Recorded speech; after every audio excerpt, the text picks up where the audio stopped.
Inside the Magic, show number 460 for January 27th, 2014.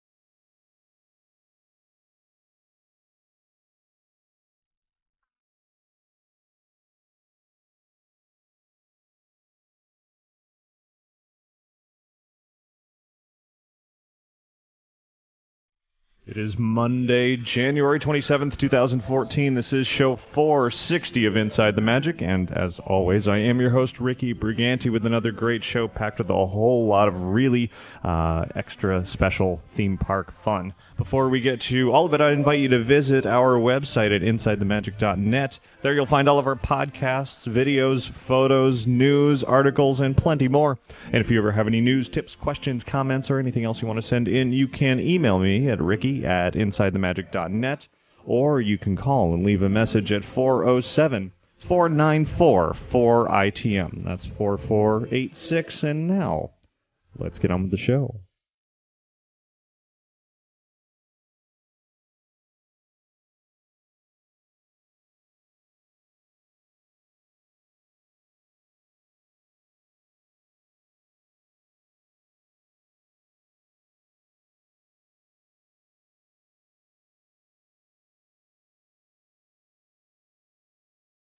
This week's episode of Inside the Magic is brought to you by Magical Travel. You can save up to 30% on rooms at select Walt Disney World Resort hotels when you travel between March 14th and June 15th. You can also upgrade to a room and ticket package and get one more ticket day for free. Hurry for the best availability. The offer expires at the end of March, so call Magical Travel today at 866-207-8387 or visit them online at magicaltravel.com to receive a free price quote. And be sure to mention Inside the Magic to receive a free Disney gift card for qualifying bookings when you book your Disney vacation with Magical Travel. And thanks very much to all contributors to Inside the Magic, one-time donators, recurring donation subscribers, any of that good stuff. It all supports what I do here, and I thank you for every bit of it. And now, let's get started with a trip around the world.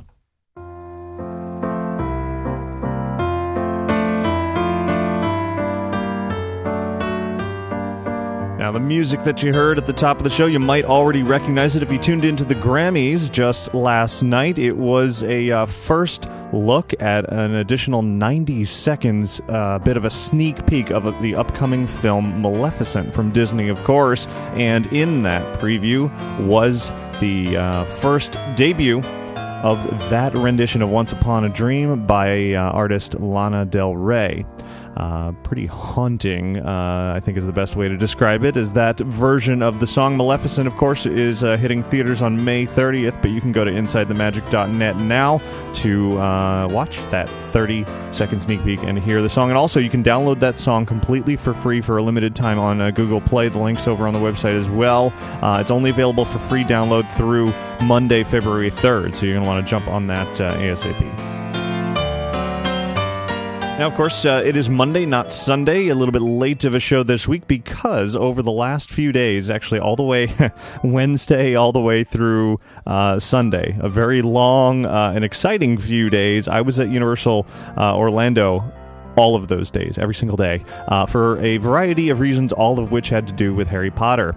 Very exciting stuff that I'll be talking about later on this week's show. Of course, I'm sure a lot of you have already seen a lot of it over on the website, and there's a lot to read, a lot to look at, a lot to watch over there. So definitely head over to InsideTheMagic.net if you're a Harry Potter fan. Again, more of that a little later in this week's show. But stepping away from that here for a moment for other news of the week, including a video that came out a few days ago, Disney's first official backstage look at the upcoming Festival of Fantasy Parade, or as Disney likes to call it, the Disney Festival of Fantasy Parade, because we would confuse it with another Festival of Fantasy Parade. Anyway, managing producer Chris Bonnell, along with parade designer Richard Improta and creative director Steve Davison, were all in this video that shows some of the parade floats backstage at the Magic Kingdom, including The Little Mermaid and Peter Pan. So if you are eager to see Festival of Fantasy, well, it's still a couple of months away. No specific date announced yet for its debut, but you can see a little bit of preview over on our website. And D23, the official Disney fan club, made some exciting announcements this week. They announced most of their 2014 lineup of special events, and the big name event this year, since it is not a D23 Expo year, that was last year, and it'll be again next year. So for 2014, there is a Destination D event, and this time around, it's going to be out here at Walt Disney World. It's going to be called Destination D Attraction Rewind. It'll be taking place July 26th and 27th. And D23 is saying it'll be giving an opportunity to visit or revisit some beloved Disney attractions of the past with archivists and Imagineers and legends and other luminaries. Included attractions that they'll be talking about are Adventure Through Inner Space, If You Had Wings, 20,000 Leagues Under the Sea. They're going to talk extensively about the 64-65 New York World's Fair, which had It's a Small World, Carousel of Progress, lots of art and images and video, and plenty of stories, certainly. So it sounds like a pretty exciting event that I would be looking forward to, except sadly, I'm going to be out of town for that event. It's the same weekend as San Diego Comic-Con, which is disappointing for me. Personally, I love Comic-Con. I wouldn't definitely wouldn't miss that.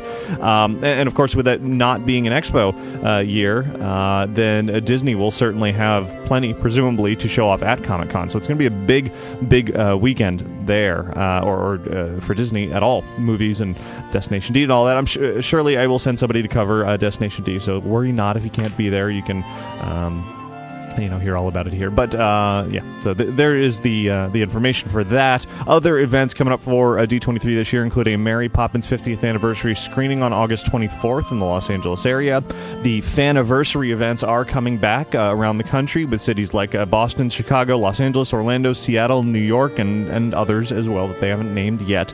The milestones that Disney will be celebrating in the Faniversary events this year are the Donald Duck, 64-65 World's Fair, Sleeping Beauty, The Haunted Mansion, Disney's Hollywood Studios, Little Mermaid, and more. And there's a whole lot of other events that D23 will be hosting as well. You can see the full list over on InsideTheMagic.net.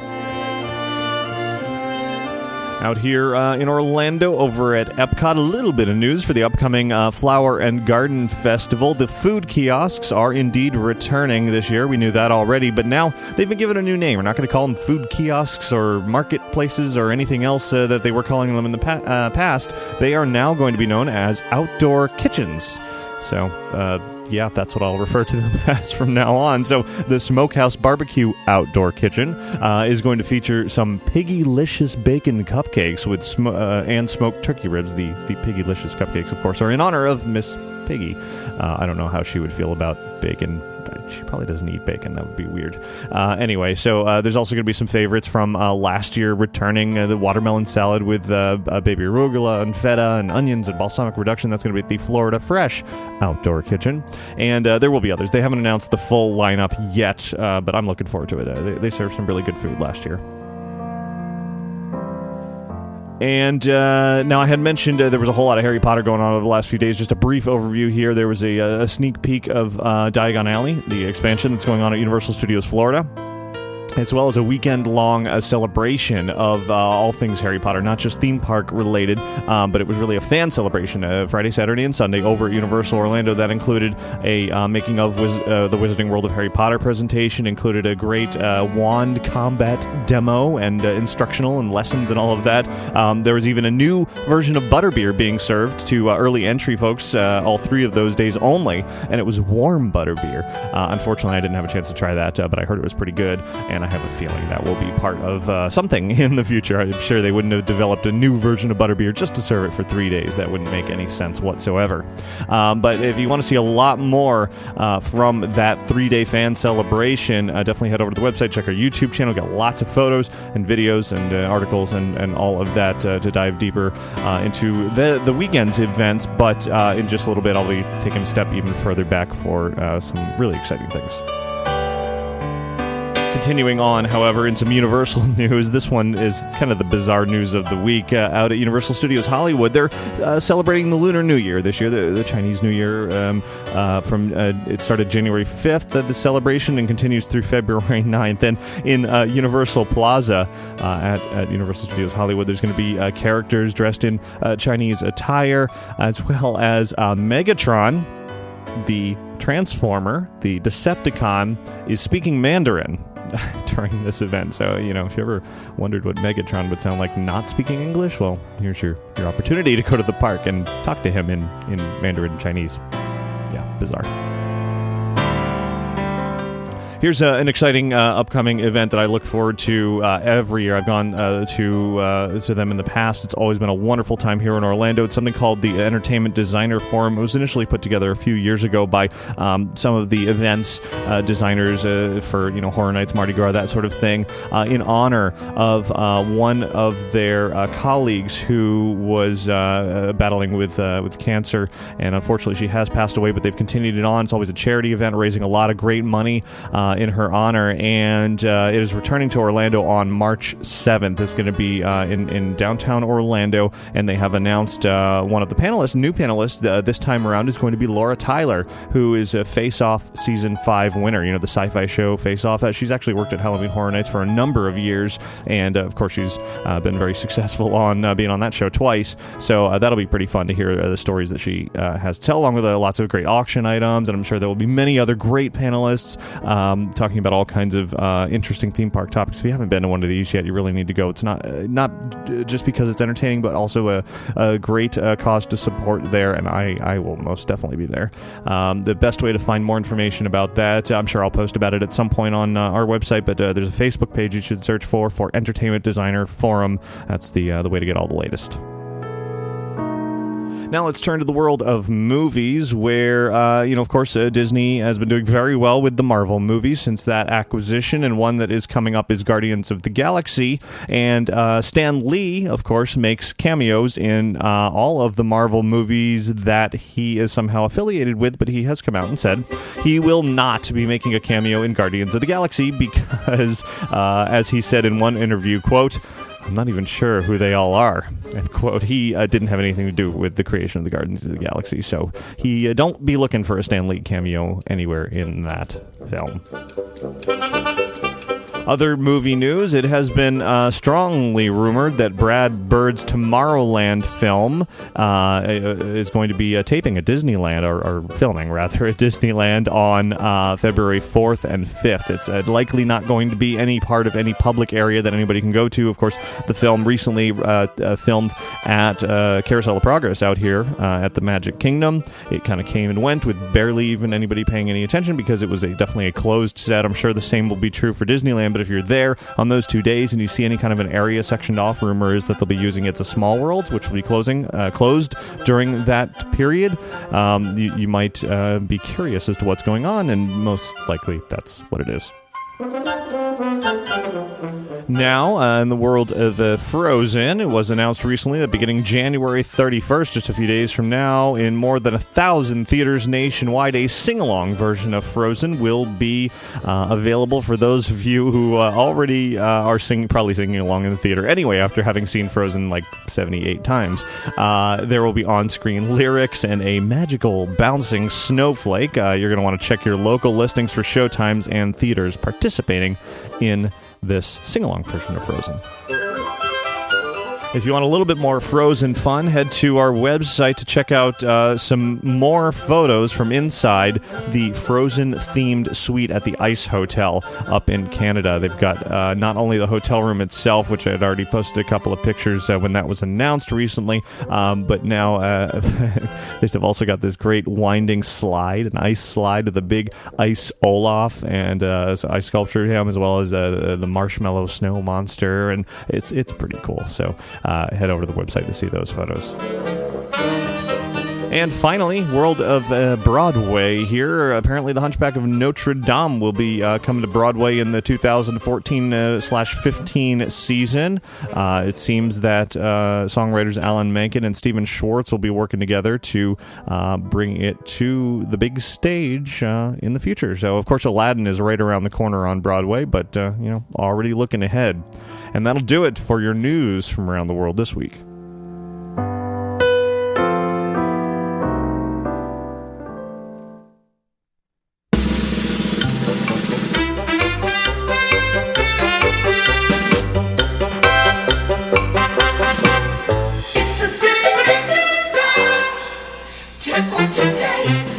here's a tip from Alicia, who writes, while unofficial Disney websites are very helpful and try to display a lot of attraction refurbishments in one place, make sure to check the official Disney website before you leave for your trip to verify. We were under the impression that the Honey, I Shrunk the Kids playground was going to be closed, and when we passed in front of the attraction, much to our surprise, it was open. I would have planned more time in this park had I known that. Alicia, it is a good tip. Unofficial sites like ours, Inside the Magic, and the many others that are out there, certainly great information, lots to read and enjoy and be entertained by, but when it comes to trip planning and calendars and times and show times and attraction refurbishments, things can change, and, of course, people don't necessarily update these listings constantly as Disney does. Even Disney can fall behind sometimes, but your best bet would definitely be to check right before you go the Disney official online calendars for that sort of thing, and it's possible that even those won't be right, but that'll be your best bet to get what is likely the most accurate information right before you leave for a trip, so you know exactly what you can and cannot do when you get there, and you can plan accordingly. Everybody else, email your tips into tips@insidemagic.net.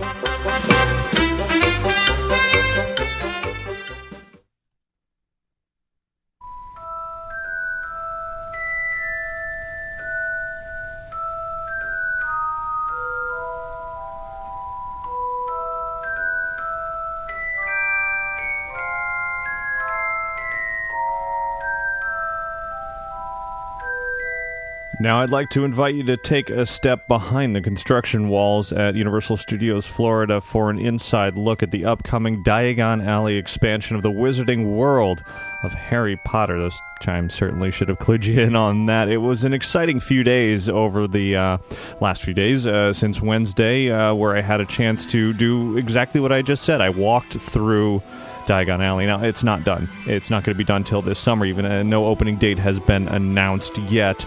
But the state that it is in is certainly indicative of the immense size and scope and scale that Universal is pouring into this project. It is quite impressive. Over the last few days, I had a chance to walk around with Universal Creative President Mark Woodbury, Universal Creative Senior Vice President Terry Coup, Alan Gilmore, who's the art director on some of the Harry Potter films, as well as on the Wizarding World project, the original, and the Diagon Alley expansion, Dale Mason, VP of Creative Development at Universal Creative, and many other talented folks. Some of which you'll hear from in just a little bit, to learn all that I possibly could about this incredibly impressive expansion. Now, some of you may just be Disney fans, and you're thinking, oh, Universal, oh, Harry Potter, whatever, don't care. You should care, because this, you look at the original Wizarding World of Harry Potter that opened almost 4 years ago, or I guess it was around roughly 4 years ago, and it was impressive. It was incredibly impressive at the time. It was a groundbreaking, if you will. It was a completely surrounding environment. Once you step into Hogsmeade Village, work your way over to Hogwarts Castle, between the attractions and the stores and the restaurants and butterbeer and just the sounds and the music and the animations and the special effects and everything. It all came together perfectly to really immerse you in this area that, even if you're not a huge fan of the Harry Potter series, the books, the films, whatever, you could still really love it as a essentially perfect representation of what themed entertainment, theme park design is all about. And that's truly what we're fans of, right? It's not just the fact that it's Disney, so that's only what we're fans of. I mean, at least for me, I'm a fan of whatever sort of amazing environment like this that we could step foot in and truly enjoy, whether it's at Universal or Disney or wherever it is. So in this case, now, Universal, of course, did tremendously well coming off of the Wizarding World of Harry Potter, the original, the Hogsmeade Village, and recently, within the last few months, announced that Diagon Alley was going to be the expansion over at Universal Studios Florida. The original is at Islands of Adventure, so it's going to be a two-park experience. Now, the Hogwarts Express train is going to link the two, a real physical train that you will board and sit down in a little cabin and see all kinds of cool stuff as you're passing between the two parks, and it is going to be this unprecedented enchanted experience that unites these two separate incredible areas. So you think, how could they possibly do better than this incredibly successful area that they built already based on some of the most iconic elements of this Harry Potter series? Well, I can tell you, after having stepped foot onto this construction site, Diagon Alley is going to blow people away. It is tremendous. Now, I should say, before I get too far into this, I had this opportunity to walk around the construction site because I was writing an article, my latest, for FoxNews.com's travel section, which the article has been doing very well over there. A lot of people have been captivated to learn the latest details about what is going in there. It seems like it's going to be yet another phenomenon in the theme park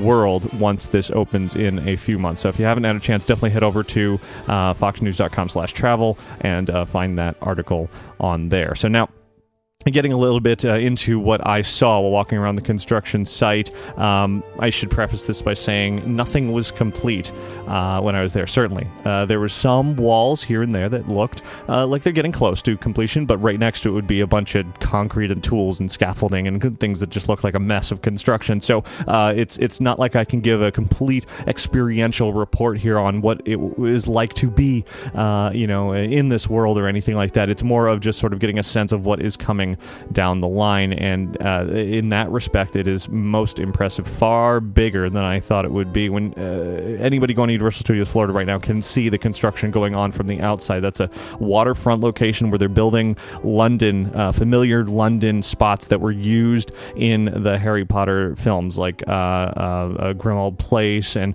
the Wyndham's Theatre and Charing Cross Road, which of course leads to the Leaky Cauldron, the King's Cross Station, the Arrows Fountain from Piccadilly Circus. All this is part of this London waterfront embankment area that from the outside really is not going to scream Harry Potter in the slightest unless you look for these sort of little tidbits. Like if you look at the Grimmauld Place area, you'll see that one section of the brick is slightly darker than the rest, and that's the home of the Sirius Black family. So little tidbits like that. Of course, there's going to be the night bus parked out front with a bit of an interactive shrunken head thing going on there. So that'll make it a little obvious, but there's not going to be like a giant sign out there that says Diagon Alley this way. No, authentic is the word that these folks were really using to describe what they are creating here. In fact, that was definitely the buzzword of all of the talks that were going on throughout this tour. It was authenticity, authentic, over and over and over. That word was used because they're not building a theme park experience here. They're building the real thing.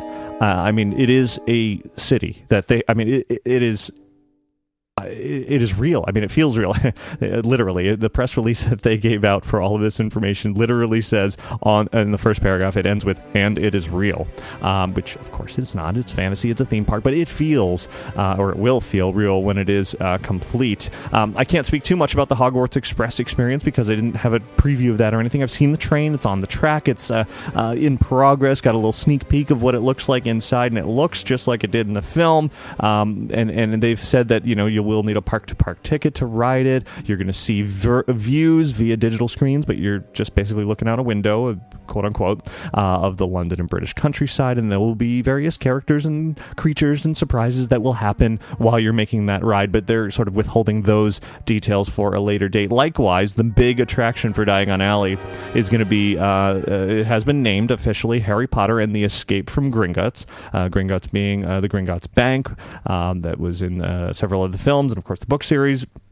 And that attraction, again, they're not saying too much about. They want to save those details as we get closer and closer to the opening. So, specifically talking about here sort of the environment and walking through the area. And so, as I said, walking through the sort of London waterfront area that is massive. It's sort of, matching the facades that you'll see throughout the rest of the park. There's, San Francisco area. There's a New York area. There's various sort of cities have been a theme of Universal Studios for years and years. So now they can add London to that, and it blends in very well. It looks very accurate. It looks very detailed. It's not just flat painted facades. There is depth. There are sculptures. It all it has the sufficient level of detail to when you're standing in front of it and you're looking way, way, way up because these buildings are very tall.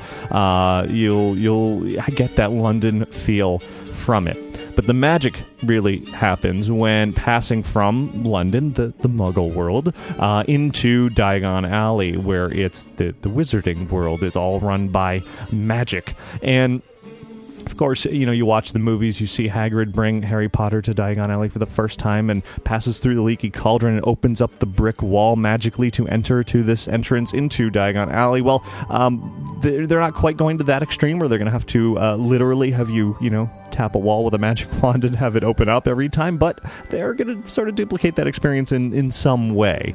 There is going to be a sort of jagged brick wall that you'll have to pass around in order to get into Diagon Alley, so you won't, from the outside looking in, you're not just going to see it in the distance. It will have to be sort of this magical unveiling, and I passed through this area. It wasn't done yet, but stepping through this sort of jagged brick wall and onto Diagon Alley for the first time, it's just massive. It was impressive. It's way, way bigger than I thought it was going to be. I found myself taking my neck and just bending it back and back and back and tilting my head upward, and the buildings are huge there, and the streets are wide. The whole area is definitely bigger than Hogsmeade Village was. It's going to accommodate a lot of people, and it just seems to go on and on. Not only is there a main street going up the center, the actual Diagon Alley street, but to the right as you step in, you go around a building and off to the left, and there's a whole other street over there. So two parallel streets running around with some buildings in the middle, so that's part of it. And then when you reach the end, there's a cross street going off, which they have now named, and this came from J.K. Rowling.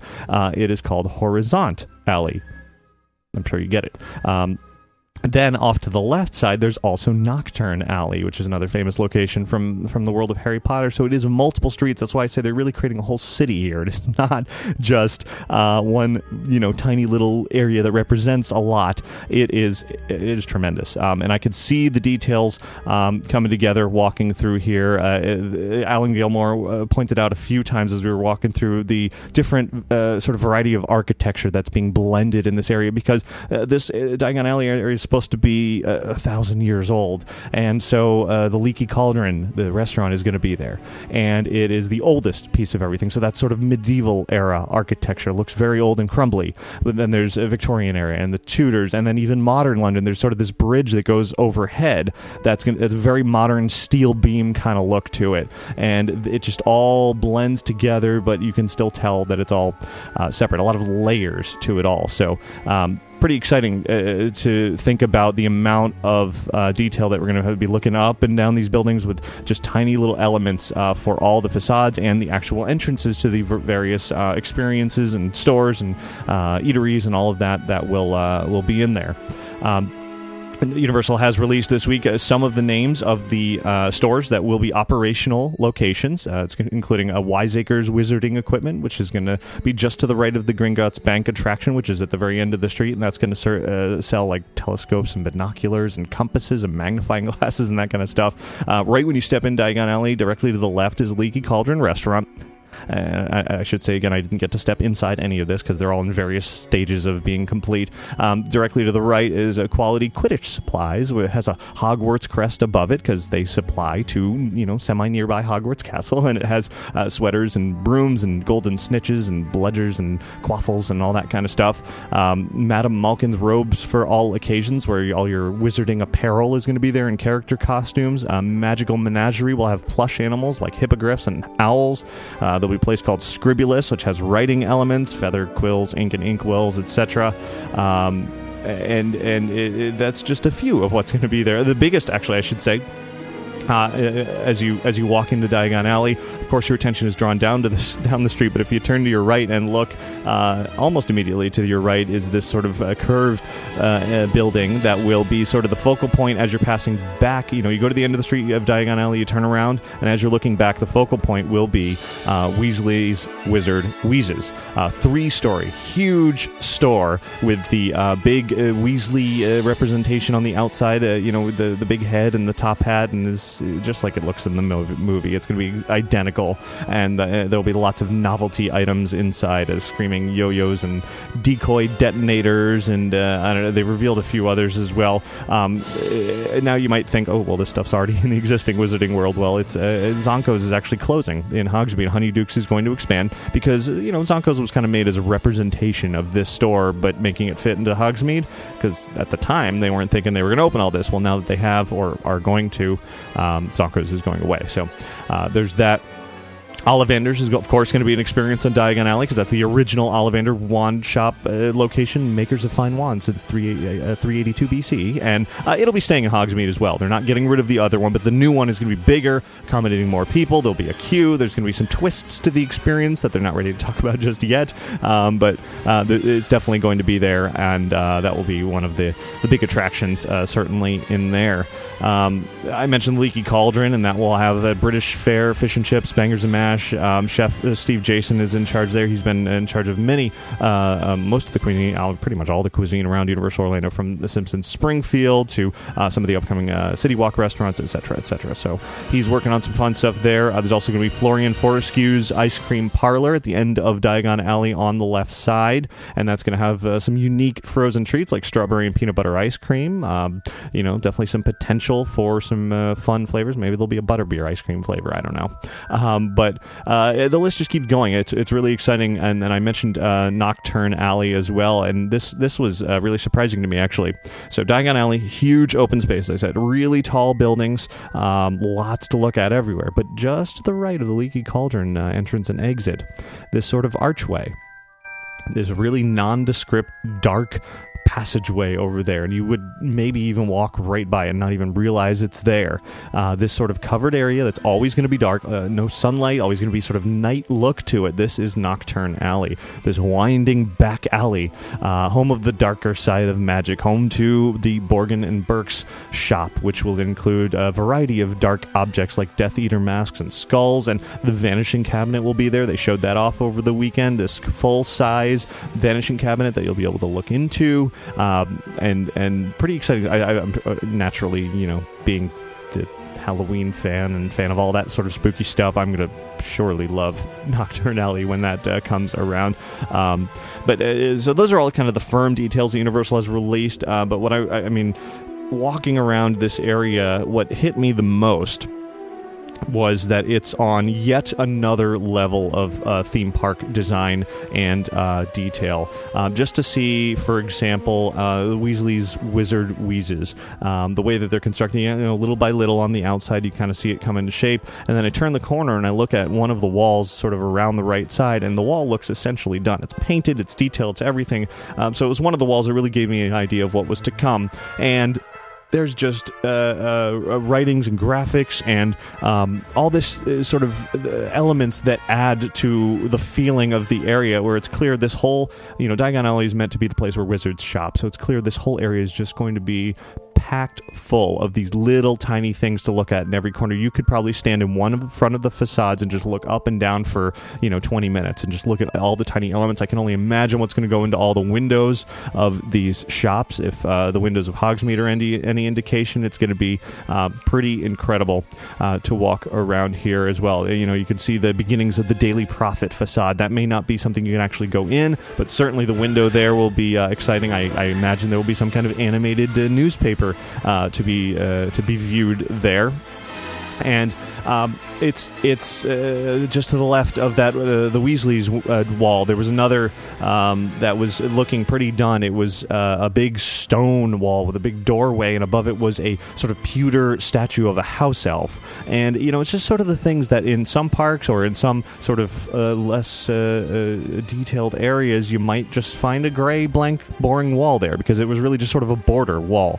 But in this area, every single tiny little corner of everything has something to look at and something to entertain. You're not going to have to be on a ride. You're not going to have to be in a store. You're not going to be anywhere other than just sort of sitting and watching or walking and exploring. And it's quite a feat of theme park design. I mean, when you're not only bringing together some of the best in themed entertainment here of theme park design, but also folks who have worked on the movies that, of course, have become incredible hits. They're working closely once again with Stuart Craig, who is a production designer, the production designer on the Harry Potter films, and he, as I've been told, sort of envisioned these environments fully while creating the films, despite the fact that they only needed to make sets, which of course, they just make a wall or 2 walls or whatever is necessary for the camera to see. He had sort of this vision of what the whole environments would look like, and now he's able to apply those visions to sort of the real life version of this, and it is just tremendous. I mean, Hogsmeade was awesome in that, and is, in that it feels like this great, Scottish village with the snow rooftops, but it kind of looks the same throughout the area. All the buildings more or less have the same feel to them, other than Hogwarts Castle, of course. But in Diagon Alley, since there's so many stores, it's almost an open-air shopping mall for wizards. It's an opportunity for them to really show off the fullest of design possibilities, and that's exactly what they have done. And of course, there will be plenty of recognizable elements for those who just kind of have casually seen the films, or a lot of the actors are returning. Pretty much all the main actors are returning for the Gringotts attraction, as well as who knows what other surprises that will be there. So it really is something impressive to look forward to. The biggest takeaway that I had from this was when I was talking to Thierry, Coup, and I asked him about Comcast recently had some statements that Comcast is up the chain from Universal now. They're owning NBC Universal, which owns the parks, etc. And they have said, the CEO of Comcast has said, we're really dumping money into the parks because we want to be competitive. We want to take some of that market share away from Disney. And I asked Thierry Coup about that, and he basically said it's a theme park designer's dream to be able to have this sort of do what you want and make it happen mentality, because they know that it's going to draw people with, again, to use the word, the authenticity of it.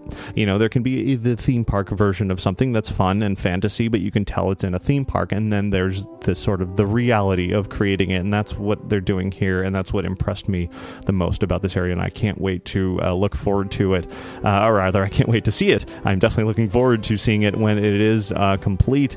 It is one of those things that theme park design is really moving to a whole new level of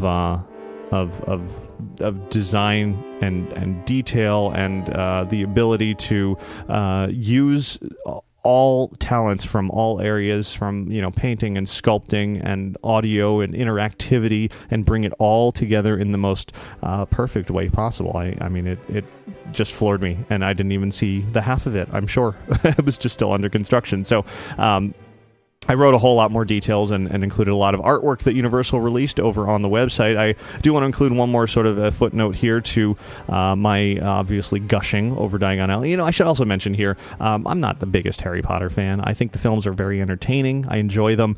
They're not my favorite thing in the world. I haven't read the books. I don't really have any interest in reading the books. But with that said, and the average person can still enjoy a theme park environment when it's done well, and it's believable, and it's thorough, and that's exactly what this area is going to be. I think it says a lot when this can impress somebody who is not necessarily attached to the property. I mean, anybody who's a big Harry Potter fan is going to be stunned by this. They're going to want to live there, even more so than Hogsmeade, I think. But for me, it's just an incredible feat of theme park design, and from that perspective, I really, really appreciate it. So anyway, to add a few more thoughts here on that topic, I also had a chance to talk to a few of the stars of the Harry Potter films.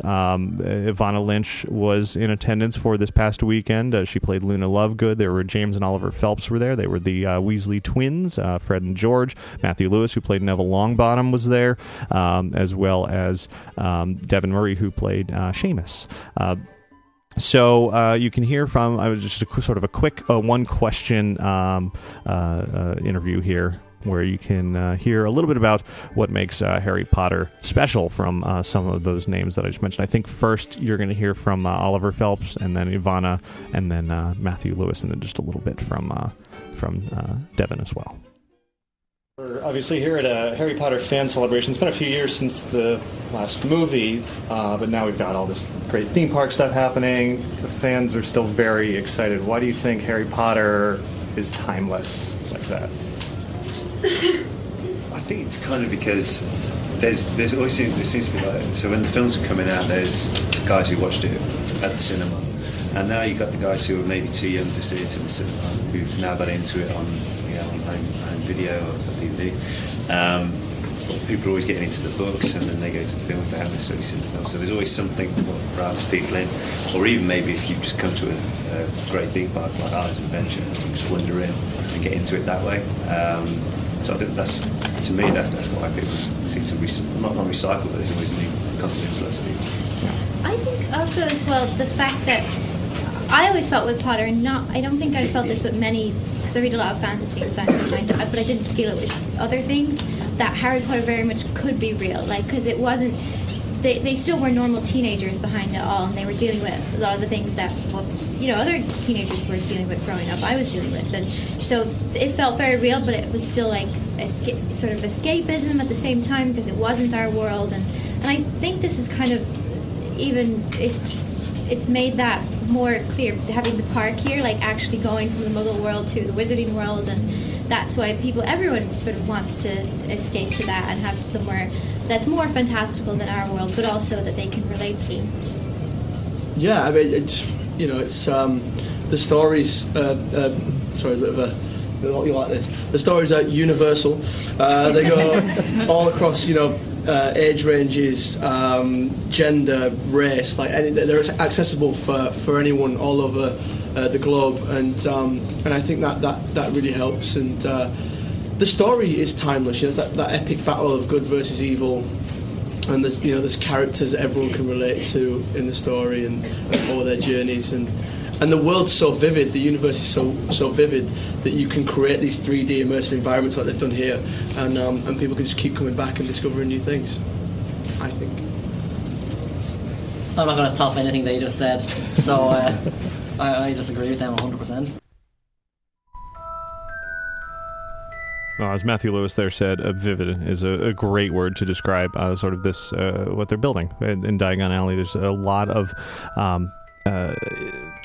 detail. I've used the word detail over and over because that is absolutely the best word I can use to summarize just how much is being put into this area. You can build an area that's just a lot of stone walls, or entrances and exits and signs and attractions, and it can be fun, but to build somewhere that is real, that feels real, is a whole other level of attention to that detail, and that's really what I took away from all of it the most. You can see a lot more about Diagon Alley over on InsideTheMagic.net on the YouTube channel. A whole lot of artwork, more from the actors and the creators, and you can certainly expect more in the coming months as we move forward. I should add one more note here for those of you who are still lamenting the loss of Jaws at Universal Studios Florida, which of course was closed to make way for Diagon Alley. It's in literally the exact same spot.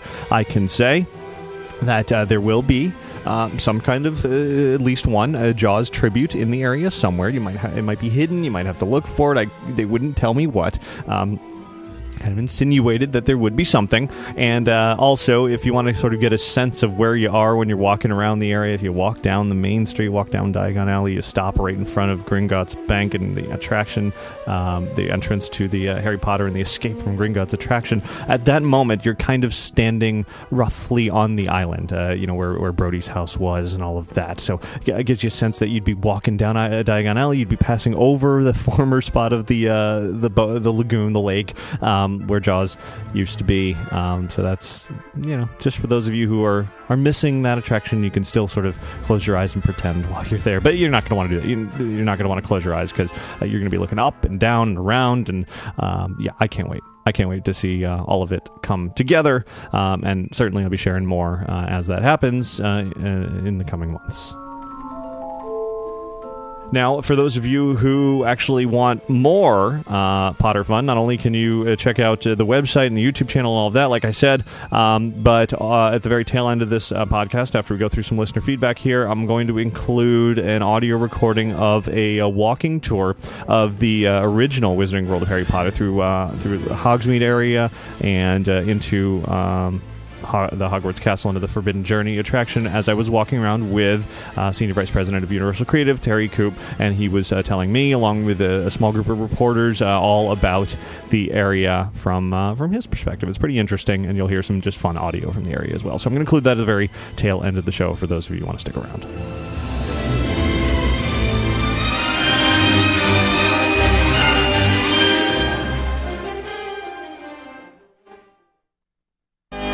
Hi, Ricky. Hi, Ricky. Hey, Ricky. Hi, Ricky. Hi, Ricky. Hey, Ricky. Ricky, this is amazing. Ladies and gentlemen, boys and girls. Inside the Magic, listener feedback.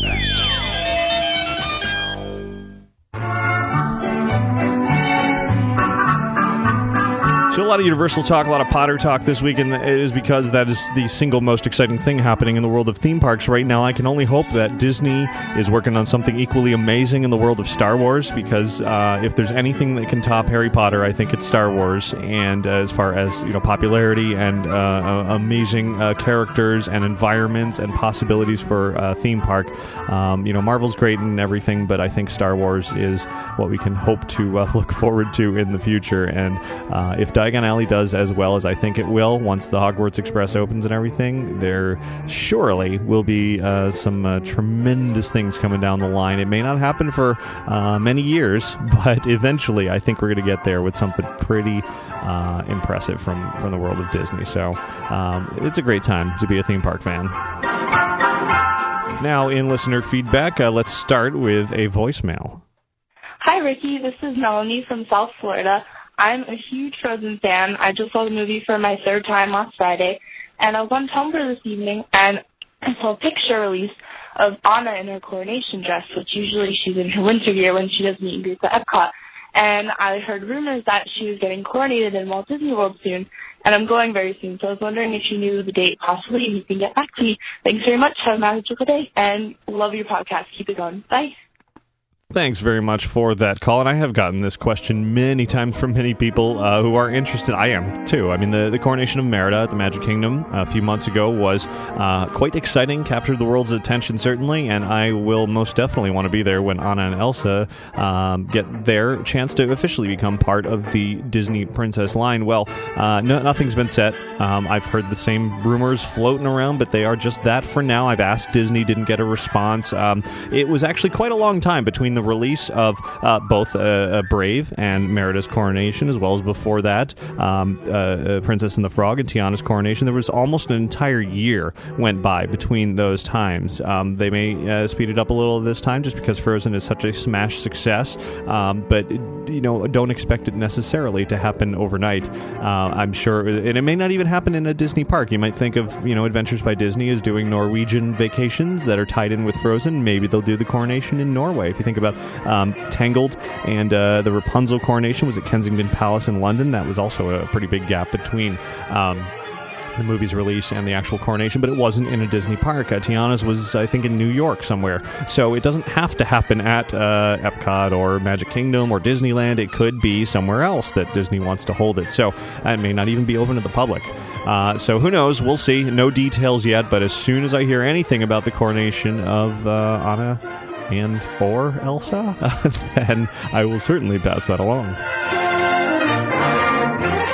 Next is an email from Anonymous, I guess. I don't have a name here. So somebody writes 3 questions. One, I was wondering which of the 4 Walt Disney World parks would you recommend going to when it rains? Number 2, I was wondering if you have plans on going to Marceline, Missouri to see the Walt Disney Hometown Museum and tour the town. Number 3, finally, I love the format of the January 12th show. I love hearing your thoughts on the news of the week, and I prefer this format over panel interviews, which are often too long and difficult to hear.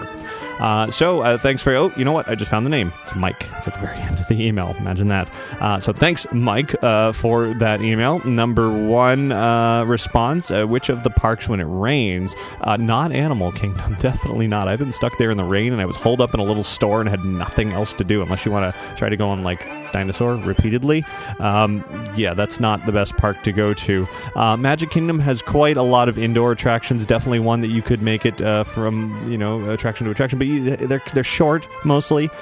So to answer your question directly, Epcot I think is the best park for the rain. There's a lot of indoor open areas you can explore. There's a lot of countries you can be inside. There's a lot of restaurants you can just sit around at, and there's a lot of attractions that are very long. You just sit and you wait for the rain to pass. There have been times where it looks like it was threatening rain, and I got on Spaceship Earth, and by the time I got off Spaceship Earth, the rain had already come and gone. And that ride's only, the whole experience is about 20 minutes, let alone if you think it's going to be a bigger storm, you could do Universe of Energy, Ellen's Energy Adventure, whatever, and it's like a 40-minute attraction. So there's my answer for that. Number 2, I don't have any plans to go to Marceline. Not that I wouldn't go there, I just don't have any right now. And it's on the list somewhere, just, not right away. And number 3, thank you to you as well as everybody who wrote in about the magnification segment that I did a couple of weeks ago, sort of chiming in on more of my own thoughts about a variety of news things. It's something I will definitely do more of in the future, and I definitely understand your comment about long interviews with terrible audio and that sort of thing. I'm trying to cut down on that, which is why I'm putting this tour of the Wizarding World at the very tail end of the show. For those of you who like that sort of thing, you can enjoy the audio. It'll be in stereo. You can hear the sounds and words, etc. But for those of you who just want me talking about stuff, well, here I am. That wasn't planned, by the way. Anyway, Adrian writes in and says, my family and I were wanting to go on one of the Disney cruises. I want to know which one of the 4 cruises is the best from the experience, food, entertainment, and also the one that isn't too expensive. Well, Adrian, if you're looking for an inexpensive cruise, maybe Disney Cruise Line's not the best option for you. They are among the pricier, but you get what you pay for. They have some of the best sort of overall cruise experiences that is out there in the world of cruises. Now, in my opinion, the newer ships are still better than, I can't speak about the Wonder because I haven't been on it, but seeing as it has not received the royal treatment like the Magic has recently, I would say, those ships are nice, but the Fantasy and the Dream are much, much better, bigger, more to see and do. You'd still enjoy the Magic for sure. The food is very similar, if not identical, across them. A lot of the same restaurants, a lot of the same menus even. Of course, there are differences here and there, but there's a lot of similarities too. So I wouldn't necessarily make any choices based on the food, unless you really, really want to go to Remy, which is fantastic. Then you have to go in the Dream and the Fantasy. But entertainment, same kind of thing. Stage shows, characters, all of that. Slightly better in the Dream and the Fantasy. Again, more to do, more to interact with. Of course, if you have kids, they'll want to go to the Oceaneer Club on the Magic, which is wonderful. Marvel and all of that stuff. So,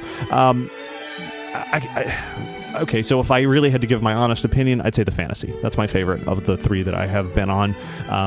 Just for a variety of reasons. So that, just to boil it down simply, that's the one that I would recommend, but you're not going to be disappointed with the other ones. Justin writes in and says, I've been listening to Inside the Magic for about a year and a half now. Get excited each week to listen. Had a few questions. My family is taking a trip to Disney at the beginning of June, and this is my child's first trip, and I don't have the chance to go to Disney very often. I want her to be able to experience the most she can while not feeling rushed or overwhelmed, and I was wondering if you have any suggestions on how to balance when visiting certain characters, i.e. Anna and Elsa, and still be able to ride. I'm concerned about the time spent in lines. Any ideas? Also, I would love to have the time to taste my way around the World Showcase, but I'm not sure there is time. Is there a restaurant that has maybe a buffet with bits of what is around the World Showcase? And lastly, I know you live in Florida, which definitely makes Disney World, visiting Disney World easy, but I live in the Midwest and would like to visit more often. Do you have any suggestions for people who live far away, and maybe some tips and tricks on how to afford visiting often? Great questions there, Justin. Some I don't think I've ever actually gotten before. Character meet and greets. Since I hope you're staying at a Disney hotel, because then you'll have full access to the new system of FastPass Plus and Magic Bands and all that stuff. A lot more character opportunities to reserve times within the system and really get everything planned out ahead of time so that you can do the most there. So definitely look into that with my Disney experience and online and all that. Unfortunately, not all of them are part of that. Anna and Elsa, incredibly popular right now, and you just want to go first thing in the morning and get in line and just deal with it. It can be 2, 3, 4 hour waits, maybe more, depending on the day, to see them. So just literally do rope drop at Epcot, go straight for that, and just wait it out. Go for it. That way you can have it done and over with in the morning, and you don't have to worry about that anymore. And then while you're there, you're in the World Showcase already. You can grab some food. A Food and Wine Festival would be the best time to come if you just want to grab a little bit of food as you're walking around. If you're not coming during that time, there's not really a way to sort of get a sampling of, an overall overview of World Showcase. The only thing that comes to mind immediately where you might be able to do something like that is actually not at Epcot. There is a World Showcase-inspired food truck that's at downtown Disney that's sort of giving the flavors of the World Showcase all in one place, so you might want to give that a shot.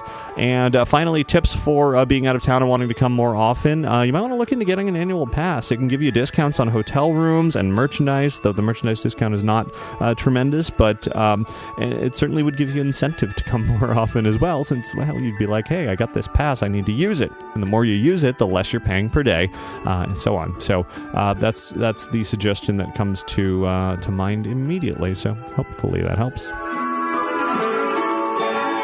Let's do one more email and then wrap this up. Kelly from St. Louis writes in, says, I love the podcast and hoping you can answer a question for me. We're planning our second trip to Walt Disney World. Our first trip was pretty rushed, 3 parks in 2 days. So we're booking for a week this September. Since we'll have a little more time to explore the parks, I'd like to find a book or other resource for hidden gems to discover. I've seen a few books, but they seem a little outdated. I'm not really looking for hidden Mickeys, just other fun stuff like The Ring at the Haunted Mansion, Wooden Leg, etc. Thanks, I hope you can help. Kelly, interesting idea there. Off the top of my head, I don't know of a specific book of hidden items around Walt Disney World. I'm pretty sure there are some iOS and iPhone apps that focus on this sort of thing. There's certainly a wealth of that type of information online. My suggestion would be to, and I'm sure you will have no problem doing this because it's kind of fun to do at home leading up to the trip, look up each sort of a bunch of attractions on their own. Find sort of the best resource for that attraction online. There's a lot of websites that are devoted to specific attractions. The one, of course, off the top of my head that comes to mind, you mentioned The Ring at the Haunted Mansion, doombuggies.com, the ultimate resource for the Haunted Mansion. Look up sites like that, or even Wikipedia pages, etc., and just dig a little deeper on those attractions specifically, and that's going to be your best way to find sort of the little hidden things. Another one that comes to mind is there's certainly sites for Tower of Terror, and there's a lot of references to Twilight Zone episodes and sort of little hidden nuanced things throughout that attraction that you can look for. And I'm not sure if there's one sort of overall, here's everything hidden and cool about Disney guide to be found, but because things like that do get out of date pretty quickly. But if you really look for sort of the attractions that you want to know more about, chances are you'll stumble across some pretty cool stuff. So that'll do it for your listener feedback this week.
Well, I've been here hundreds of times. I love it. I never get tired of it. I think like a lot of our guests here, we've come and visited many times. You know, this place has been an incredible success since it opened in 2010. It's just, as you can tell, you know, it's pretty perfect. You walk in here, it's picture perfect, right?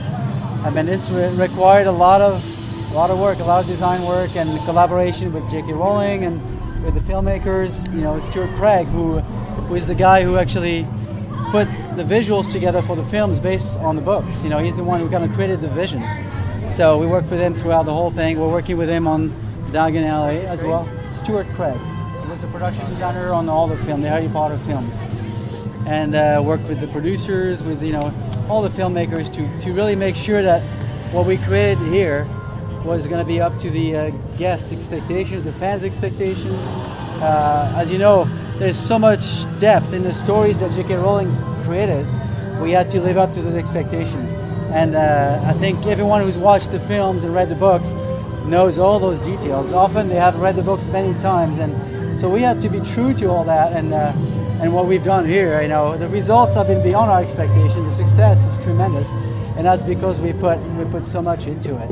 And it's fantastic for us experiential designers to do this, and then come and watch our guests come through and then cry and laugh and enjoy this. It kind of fuels our energy, our creativity for the next thing, which you saw this morning. It was about a few hours or a few days after we opened this that we thought, okay, we need to do the next one, because there's so much more to the stories. There's so much more we can bring our guests into, and there were requests already, you know, from the very get-go, from the beginning. People thought, why didn't you bring Diagon Alley? Why didn't you do Gringotts? Well, just wait, you know, and we always say wait a little bit, and now it's coming. And it's so fantastic for us to be able to link this now to Diagon Alley with the Hogwarts Express, being able to board on this magical journey and recreate what we saw in the films, and we'll be able to go along just like Harry Potter did, just like Hermione and all the other kids. And so we are creating you can see it a little better if you come back this way.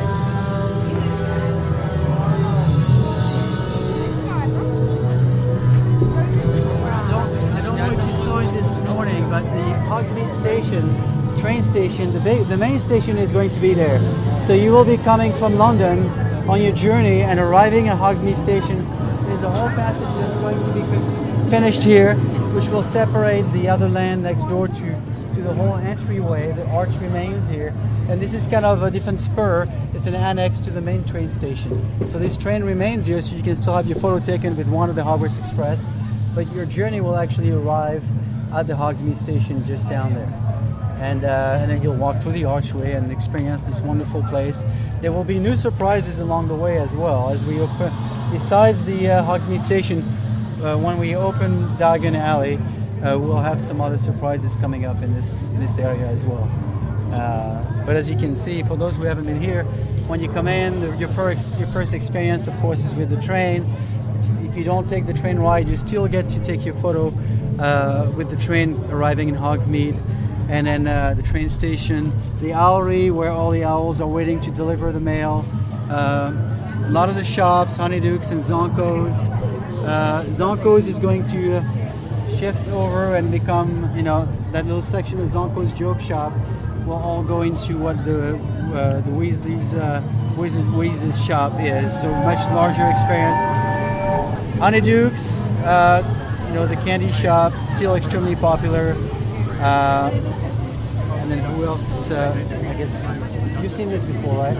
No, you haven't? Okay. And then the butterbeer cart, as you can see there, we also serve the butterbeer in the restaurant in 3 Room 6 or the Hogshead Pub. Butterbeer turned out to be an incredibly successful experience. When we asked our guests, which is your favorite attraction in the Wizarding World of Harry Potter, and the guests often say the second is the butterbeer. Butterbeer is one of the most popular attractions. And people will wait an hour to get some butterbeer. And it's such a fun, great drink. When you watch the movies and you watch the kids drink the butterbeer, it's a soft drink. It's not, you know, it's not an alcoholic drink. It's a non-alcoholic. So it's great to see that we were able to bring something that was described more as a food, you know, as a drink in the books. And we wanted to bring that to life, and it became extremely popular. We have the main ride. There's the Harry Potter and the Forbidden Journey, which is inside the castle. You can see how Hogwarts Castle towers over Hogsmeade Village right there in the back, above the rooftops. And then on the right, and we can walk in a little bit to see the entrance to the Dragon Challenge.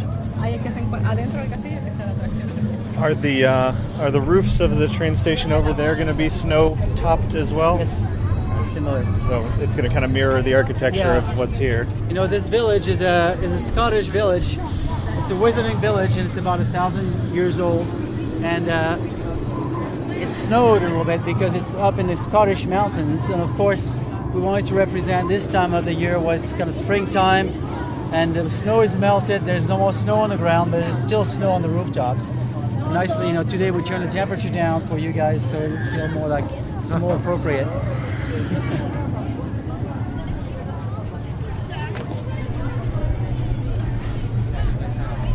So here's the entrance to the Dragon Challenge ride, which is a large roller coaster with 2 dragons. You can choose which dragon you ride on, but a lot of the theming throughout the queue and the pre-show is based on the Triwizard Tournament. So it's a fun one to visit as well. When you have time, you can go through the whole queue. You can see the Ford Anglia, the little flying blue car from Mr. Weasley, and there's a lot of celebratory flags and banners because it's the time of the Triwizard Tournament. So you can go on the challenge and ride one of the dragons. 3 broomsticks over there.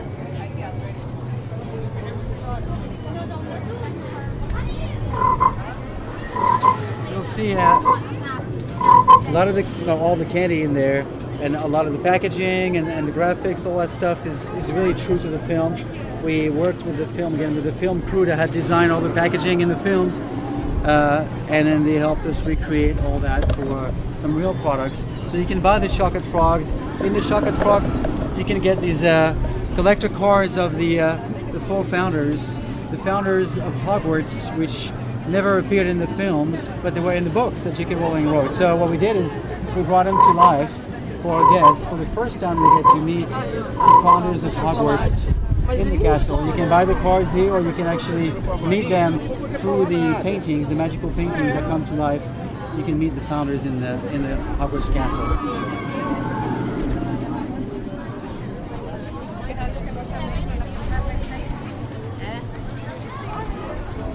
Three Broomsticks restaurant. You can take a peek. Hi guys, how are you? It's not only a restaurant, it's also an inn. We have all the little bedrooms up here. It smells great. Always makes you British fare. So next to it is the Hogsmeade pub.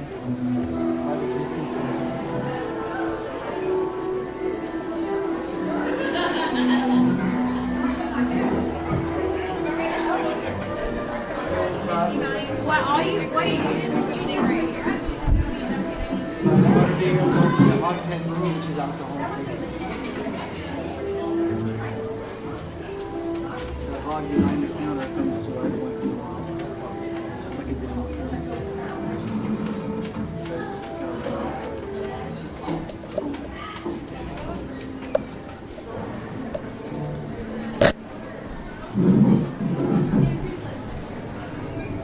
Honestly, I was listening and have to hear. Hope I don't fall off.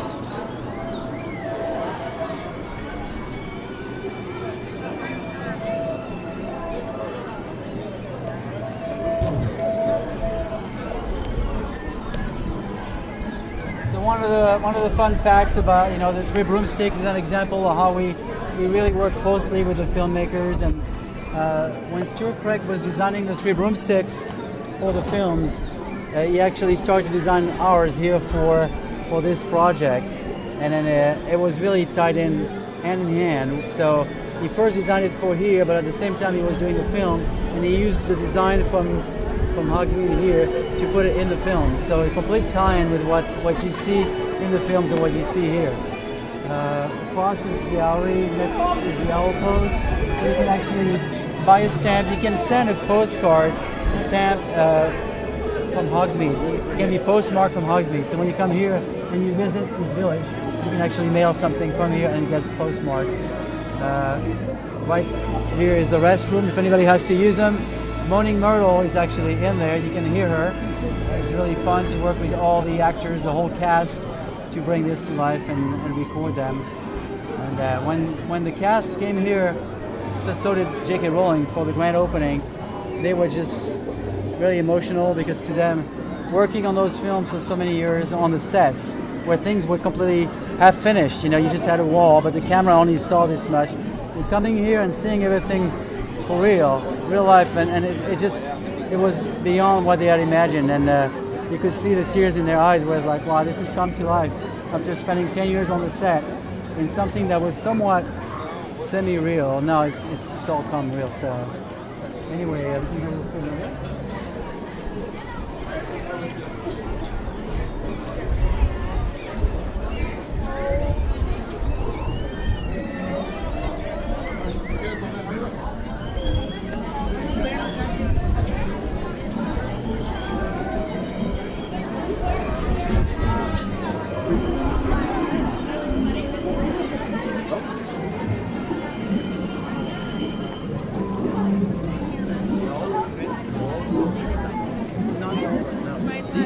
not open, these are closed. Some of the shops are open. As you saw this morning in Diagon Alley, there's a lot more shops that will be open to the guests for shopping. A lot of the shops here were just closed and not really open for retail, but they are all propped up to look completely real. Ollivander's Wand Shop, you probably saw this morning in Diagon Alley, is going to be the Ollivander's Wand Shop, the original shop. This was opened as an annex in Hogsmeade Village. J.K. Rowling worked with us originally to allow us to open an annex here, but the original shop is really in Diagon Alley, so that's where you will see the next experience. Have you planned ahead for the popularity of Ollivander's over there? Yes. A little more room? We still design the shops to be small scale, but we have a solution for that. Okay.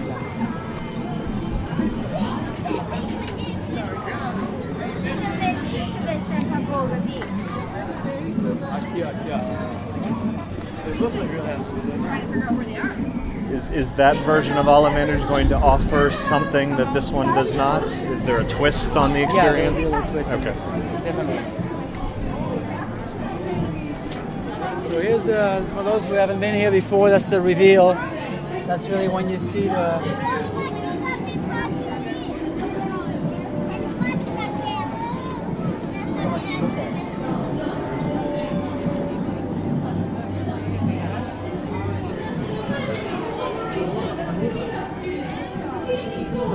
the reveal of the castle when you come around the corner. We designed this with Stuart Craig to really come around the corner and you see the castle as you come around. Beautiful view on the castle. It's a great day for this today. And it's so great to come here at different times of the day. It's beautiful at night, it's lit, but in the morning light, it's incredible as well. It always takes a different shape, but no matter how you look at it, this place is fantastic. I walk here every day. My office is very close. It's very inspiring. I love it. Yeah.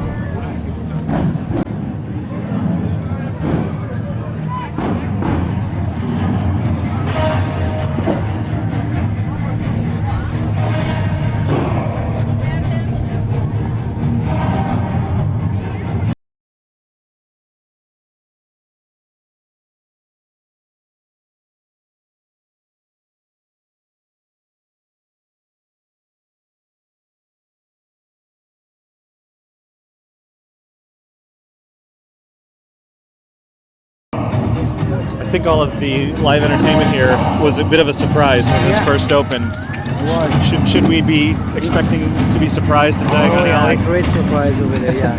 And we just recently raised the stage to allow everyone to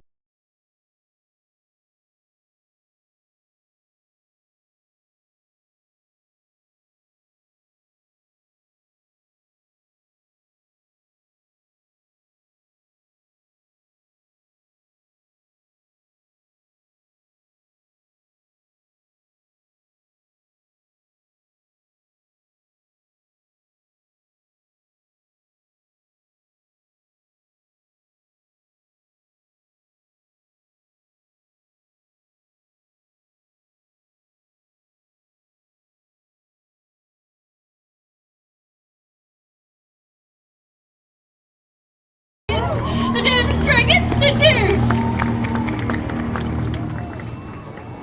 Next, please join me in welcoming the lovely ladies of the Beauxbatons Academy of Magic!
Where the big ride, Harry Potter and the Forbidden Journey, takes place inside the castle, and we're going to be going through the dungeon level and some of the rooms in the castle, and basically we're going on a ride on a flight with Harry Potter on an enchanted bench, and Hermione enchanted, so we can go meet them at the Quidditch match. But on the way to the Quidditch match, we run into trouble, and we end up facing a dragon and all kinds of things. So we're going to go ride it.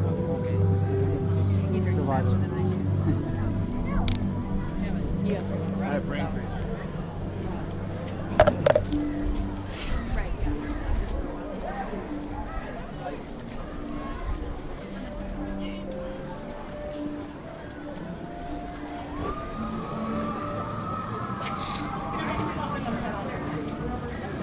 Two lockers. Okay. Here, right here, present. Here, let's go to the lockers.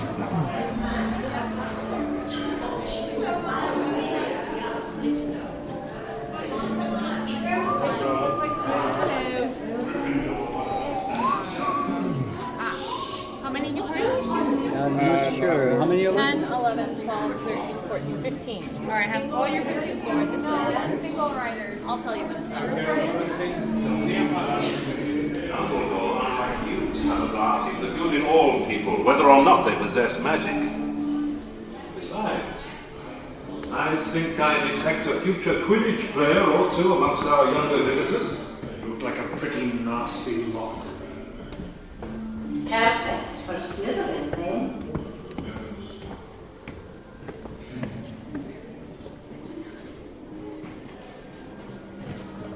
So yeah, how are these images created? That I want to know. Wizarding. I mean, in the movies, it was a green screen. Yeah, it's computer graphics in the movies, but here we have to figure it out. So how'd you go? We have to figure it out. Well, I can't tell you. Screens are I do have a patent on that, though. So this is, walking through here is as much of an attraction as the ride itself. Is the same going to apply to Gringotts? Oh yeah, even more so. Really? It's going to be a substantial walking portion. Oh yeah. 1709. Every attraction we're doing, I think it's the new standard now. We have to raise the bar. What a dreadful thing to say, Salazar. A few muggles might be just what the Slytherin team needs, judging from their most recent efforts. Exactly when was the last time your house won the Quidditch Cup, Salazar? Do we? I will not dignify that with an answer, Godric. Listen to all of us quarrel.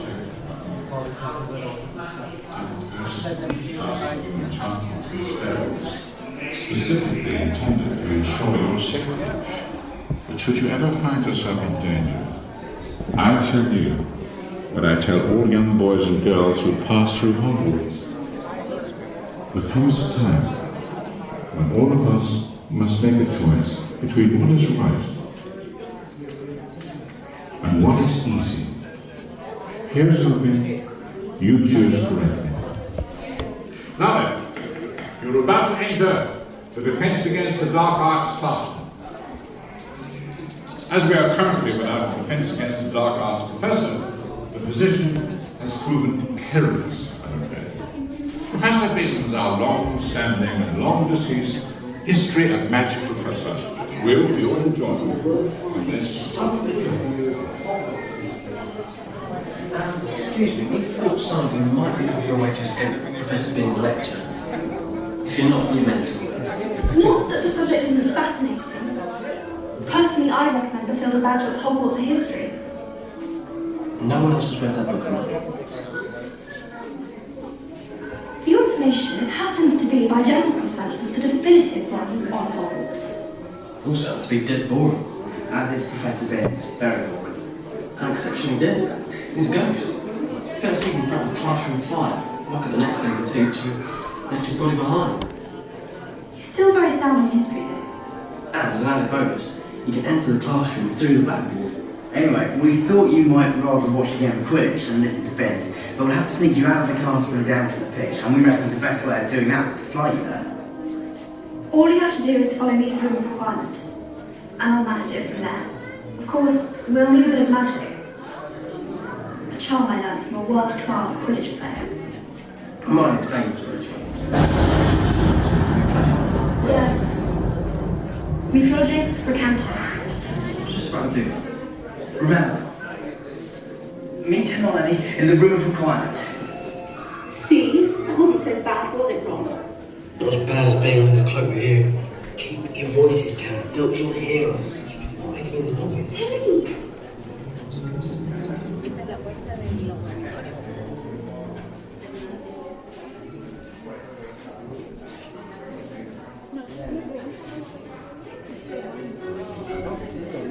Who are you people? Am I supposed to let you all in? Yeah.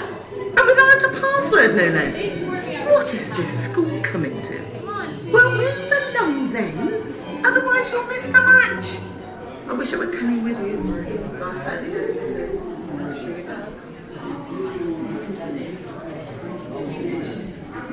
When boarding, it's always a light to us things. Party where they go.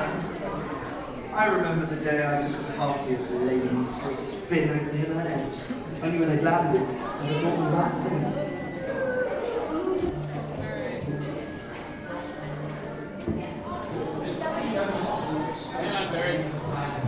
Hold on.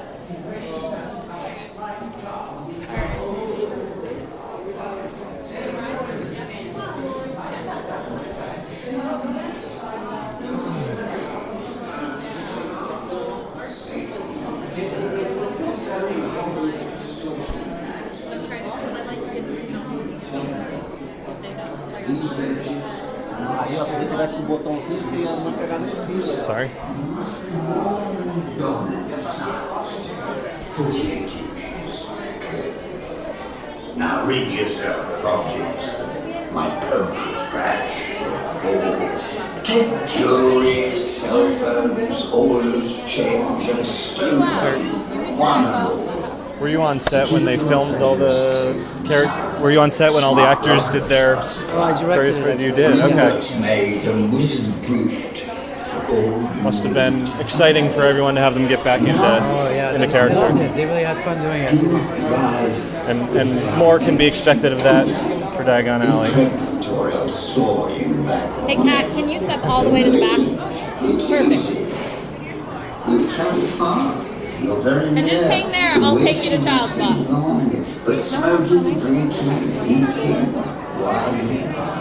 Okay.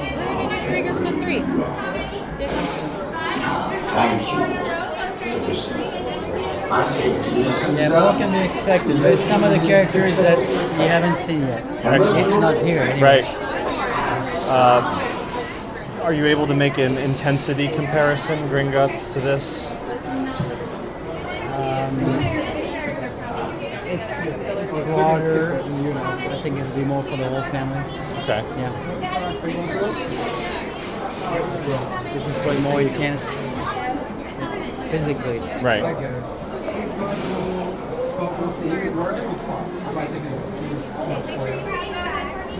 There was a lot of commotion when this first opened over the size of the seats and all of that. So trying to be a little more accommodating with Gringotts. Yeah, we actually made an adjustment to that. We have one of the seats on the bench. The outside seats accommodate larger people. But You must be more than doubly size. 48 inches. Now read yourself. Are there any Easter eggs in here that nobody has picked up on yet?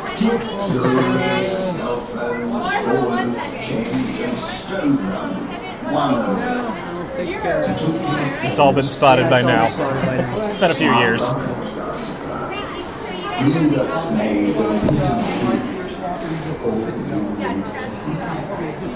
And now, come on. Do ride this flying.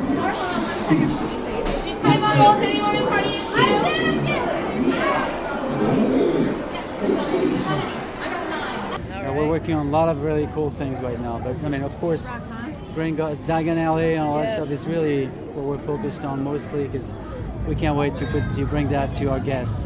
So will the Forbidden Forest or Ministry of Magic be next? I don't know. That's a loaded question right there. Why not? Are you working Both. on the Hollywood version of Wizard of Hollywood and Japan as well. Wow. Yeah. Japan seems to be coming along. I know. I'm going to be riding the Forbidden Journey for 10 days straight in 2 weeks. So to test it, make sure that So you're going to Japan, stop eating. Yeah. Where's that? Where are you doing it? In Osaka, in Japan, we have Universal Studios Japan. Right, doing the testing. Yeah, we're going to be testing Forbidden Journey before it opens. Yeah. Any idea when it's going to be opening? Summer, I think they announced summer. Yeah, sometime. June, I think. Yeah. And then 2015 for Hollywood, right? I forget what date they announced. I don't think they They announced haven't, yeah. Yeah. Okay. We're trying to get it out of you. It's dirt All right, right Thierry, now. thanks So. for bringing us You around. bet. Yeah. Pleasure. Thank you. Take care. Thank you. Take care. See ya. Thank you.